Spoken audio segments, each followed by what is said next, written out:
She's just IT support, Sergeant Miller laughed, watching the petite brunette crawl under the server rack with her toolkit. Probably learned everything from YouTube videos. The other technicians snickered as 24-year-old specialist Sarah Chen methodically traced Ethernet cables in the dimly lit Network Operations Center. But when FOB Thunder's entire communication grid crashed at 0347 hours, cutting off a high-priority extraction team deep in hostile territory, Sarah had exactly 39 minutes to restore contact before 6 Rangers would be stranded without backup. What she found buried in the corrupted server logs wasn't just a system failure. It was a deliberate sabotage pattern that could only come from someone with administrative access, someone inside the base, someone who knew exactly when that extraction team would be most vulnerable. Before we dive in, what's the most underestimated job you think deserves more respect? Drop your answer below. If you believe expertise comes in unexpected packages, hit that like button and subscribe for more incredible stories. If you believe no woman should be underestimated because of her technical skills, type respect below. The server room of forward operating base Thunder hummed with the constant white noise of cooling fans and processing units. Rows of black metal towers lined the walls, their LED indicators blinking like electronic constellations in the semi-darkness. Sarah Chen sat cross-legged on the cold concrete floor, her small frame almost disappearing between the massive server cabinets. Her toolkit was different from the standard-issue equipment the other IT technicians carried. While theirs contained basic diagnostic tools and replacement parts, Sarah's black canvas bag held something that caught the light differently in the dim room, a custom-built network analyzer with military-grade encryption capabilities. The device was about the size of a smartphone but thick as a brick, with a matte black surface that seemed to absorb light. She ran her fingers over its surface, checking the encrypted data logs from the previous night's network traffic. The analyzer had been recording unusual patterns for 3 days, patterns that made her stomach tighten with unease.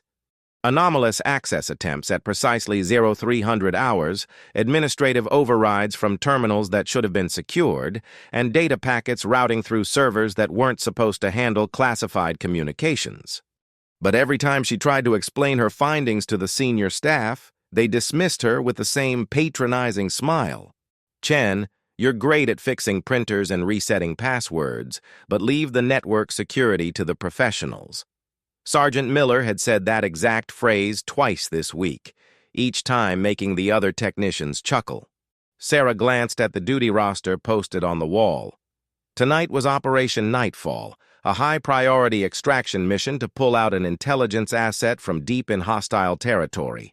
6 Rangers would be relying on continuous communication with base command to navigate through enemy positions and coordinate air support. She looked at her analyzer again. The pattern was there, clear as day to anyone who understood network forensics. Someone was systematically compromising their communication infrastructure, and they had timed it perfectly for tonight's mission. Senior technician Miguel Rodriguez had been watching Sarah Chen for weeks, and he was starting to think the Army had wasted her talents. While other specialists her age were still learning basic network troubleshooting, Sarah could diagnose complex system failures in minutes. She had an intuitive understanding of data flow that he'd only seen in senior analysts with decades of experience, but there was something else about her, something that made the other guys uncomfortable. She asked questions that went beyond her pay grade. She noticed patterns in network traffic that most technicians wouldn't even think to look for. And her toolkit contained equipment that definitely wasn't standard issue.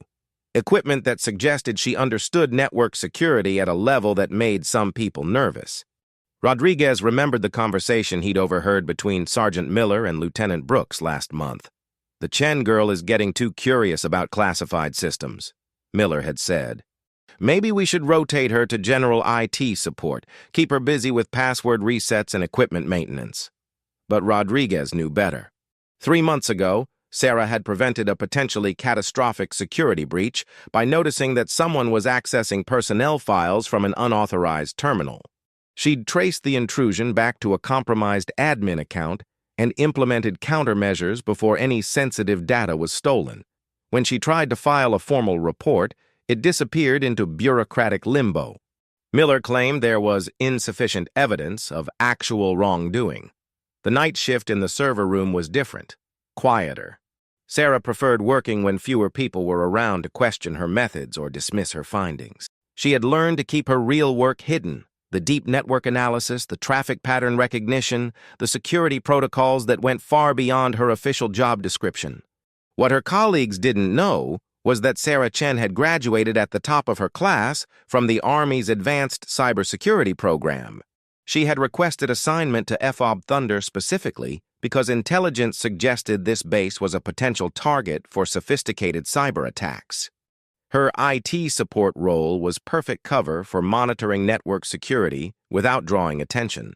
The problem was she was finding evidence of threats faster than the official channels could process them. And tonight, with Operation Nightfall launching in less than 4 hours, she had run out of time for proper procedure.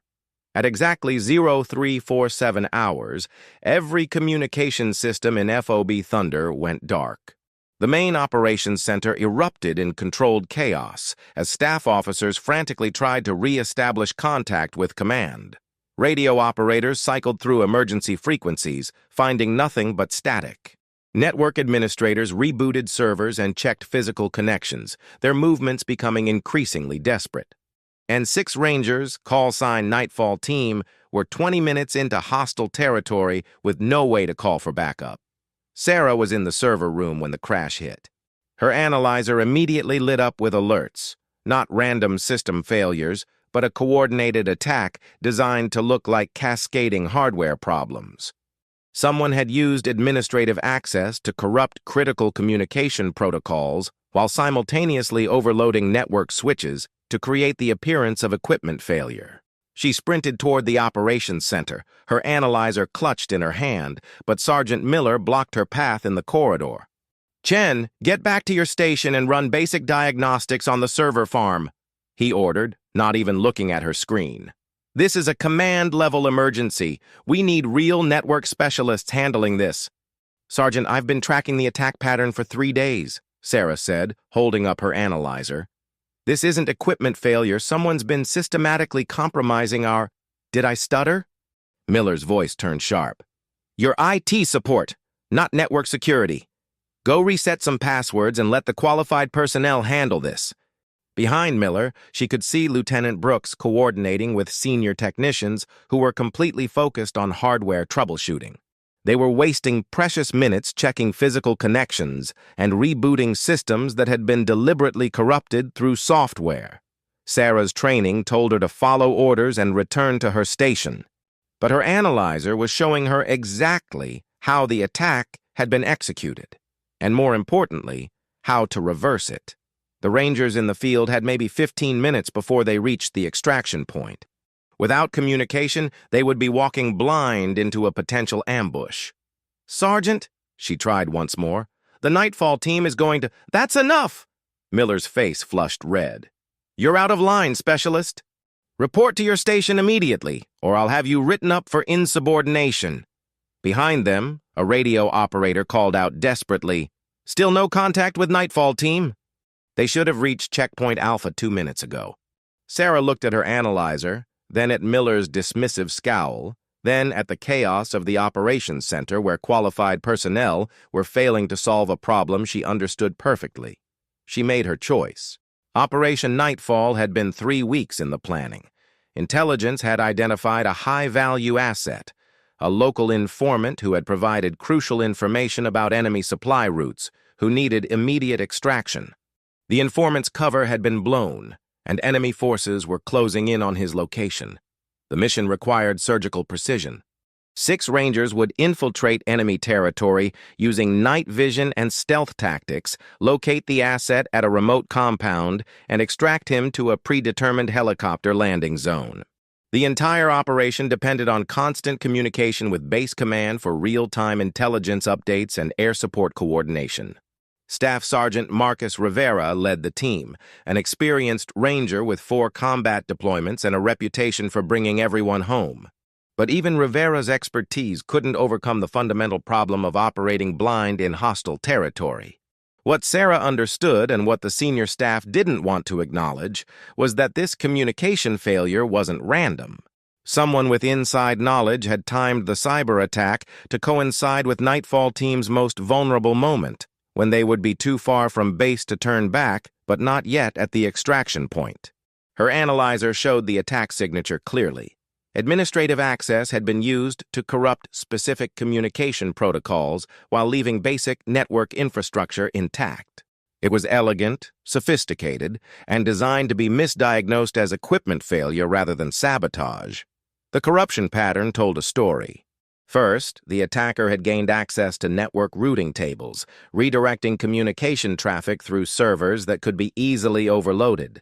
Then, they had systematically corrupted the encryption keys that allowed secure communication between field units and base command. Finally, they had triggered cascade failures in backup systems to ensure the outage would last long enough to compromise the mission. But there was something else in the data, something that made Sarah's blood run cold. The attack wasn't just designed to disrupt communication. The timing and targeting suggested the attacker knew specific details about Operation Nightfall, including the team's route and extraction timeline.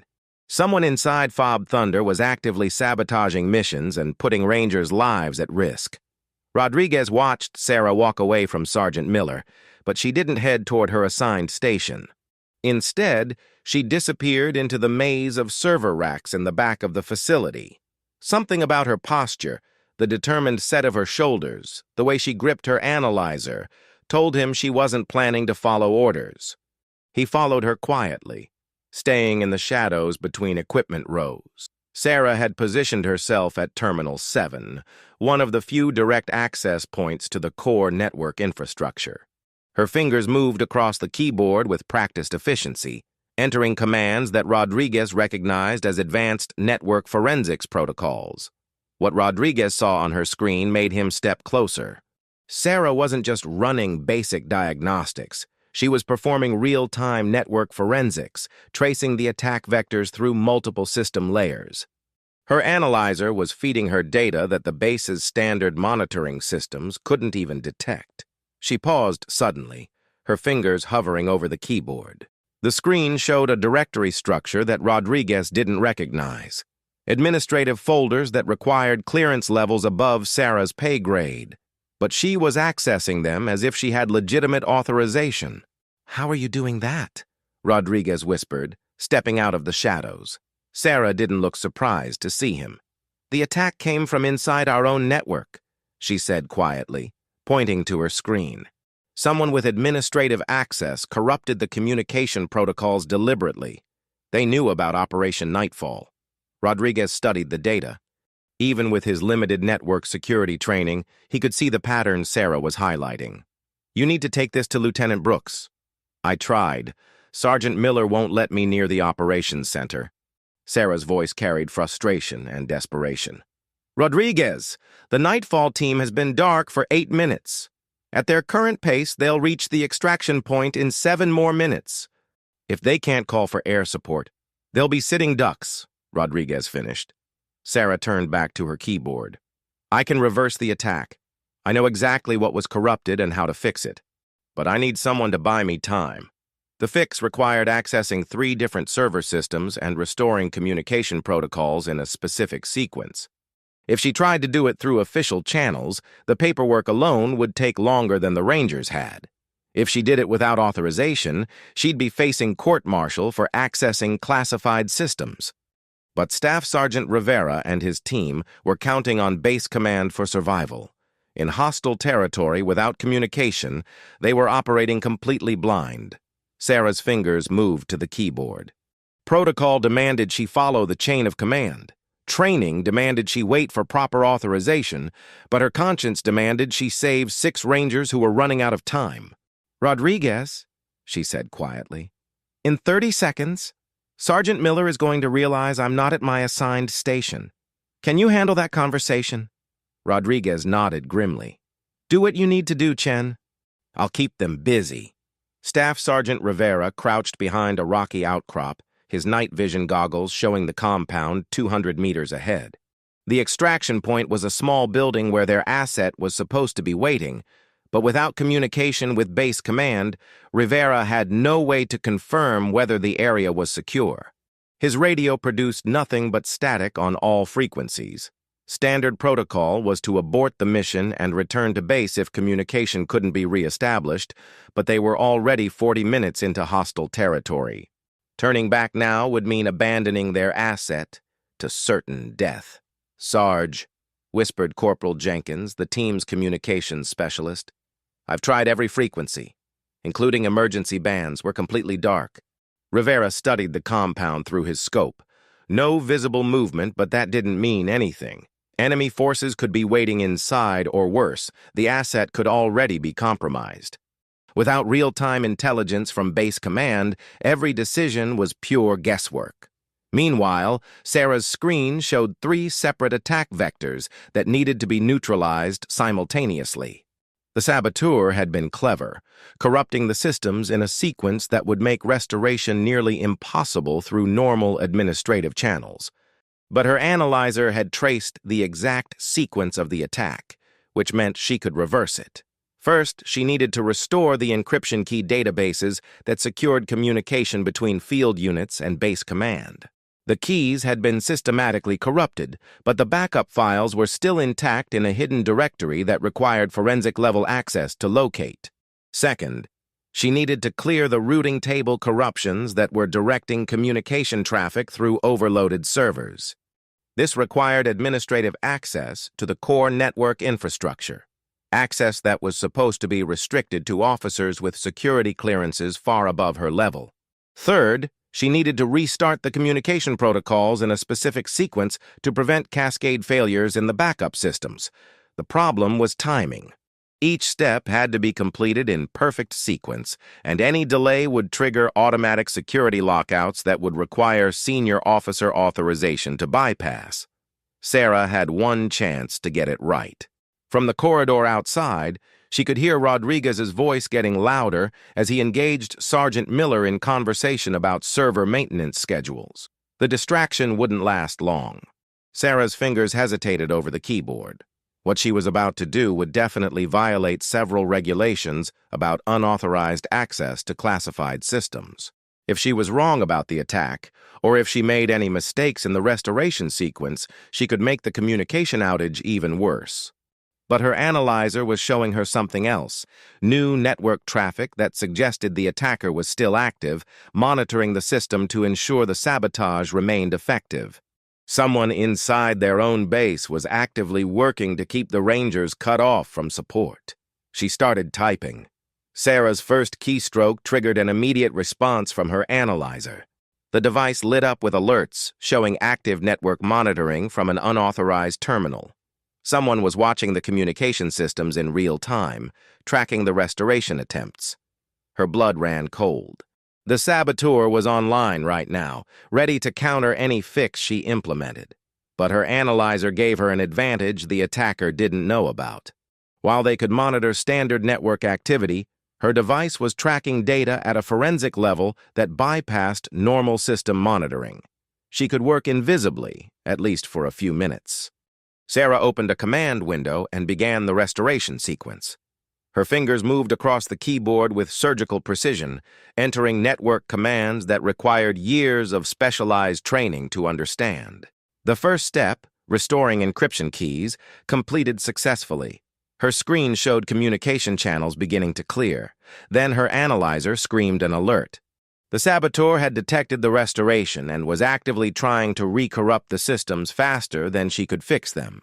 Sarah realized she was in a real-time cyber battle with the saboteur. Every system she restored, they tried to corrupt again. She needed to work faster than humanly possible, unless she could identify the attacker's terminal and cut off their access. Her analyzer showed the source, Terminal 3 in the operations center. Someone with administrative access was sitting right in the middle of the crisis response team, actively sabotaging their efforts while appearing to help. Sarah made a split-second decision. Instead of just restoring communication, she would trace the saboteur's digital fingerprints and expose them. Lieutenant Brooks watched his senior technicians work frantically to restore communication with the Nightfall team. The irony wasn't lost on him. He was sitting at Terminal 3, actively corrupting every repair they attempted while maintaining the perfect appearance of a concerned officer trying to help. The operation had been planned for months. Enemy forces had paid him well for the intelligence about Nightfall Team's route and timing. The communication sabotage was just insurance to ensure the Rangers walked into the trap without any possibility of calling for air support. But something was wrong. His monitoring software was showing restoration attempts that didn't correspond to any of the official repair work happening around him. Someone else was in the system, working at a level of sophistication that his contacts hadn't warned him about. Brooks tried to counter the mysterious restoration attempts, but whoever was working against him understood network security at an expert level. They were restoring systems faster than he could corrupt them, and worse, they seemed to be tracing his digital signature. His secure phone buzzed. A text message. Abort. Extraction compromised. Eliminate evidence. Sarah's screen showed the saboteur's location clearly now. Terminal 3, operated by Lieutenant Brooks. But her analyzer also showed something terrifying. Brooks was actively deleting files and covering his digital tracks. He knew he'd been discovered. She completed the final restoration sequence just as her analyzer detected Brooks logging out of his terminal. Communication channels flared back to life throughout the base, but Sarah realized she was now the only person who had direct evidence of Brooks's sabotage. Her secure phone, standard issue for IT specialists with network access, buzzed with an incoming call. The caller ID showed LT Brooks. Sarah stared at the phone, her heart hammering. If she answered, Brooks would know she had detected him. If she didn't answer, he might realize she was the one who had restored communication and traced his sabotage. She answered. Specialist Chen, Brooks's voice was calm, professional. Report to my office immediately. We need to discuss some irregularities in network access logs. The line went dead. Sarah looked at her analyzer one more time. The evidence was all there. Months of unauthorized access, systematic sabotage of military operations, and tonight's deliberate attack on the Nightfall Team's communication.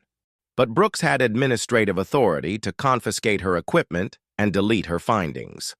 Base Command, this is Nightfall 6. Rivera's voice crackled through the radio with overwhelming relief. We have communication restored. Request immediate status update on extraction zone security. The operations center erupted in cheers as communication channels came back online throughout the facility. Staff officers immediately began coordinating air support and providing real-time intelligence to the Rangers in the field. But Rivera's next transmission made everyone freeze. Base Command, we have eyes on the extraction point. Multiple hostile positions surrounding the compound. Looks like an ambush setup. How did they know our exact location and timing? The question hung in the air like an accusation. Sarah watched from the server room as Lieutenant Brooks slowly stood up from Terminal 3, his face pale under the operations center's fluorescent lights. Their eyes met across the distance, and Brooks gave her a slight nod, not of greeting, but of acknowledgement. He knew she had figured it out. Colonel Matthews, the base commander, had been monitoring the situation from his office. When communication was restored and Rivera reported the ambush setup, Matthews immediately ordered a security lockdown.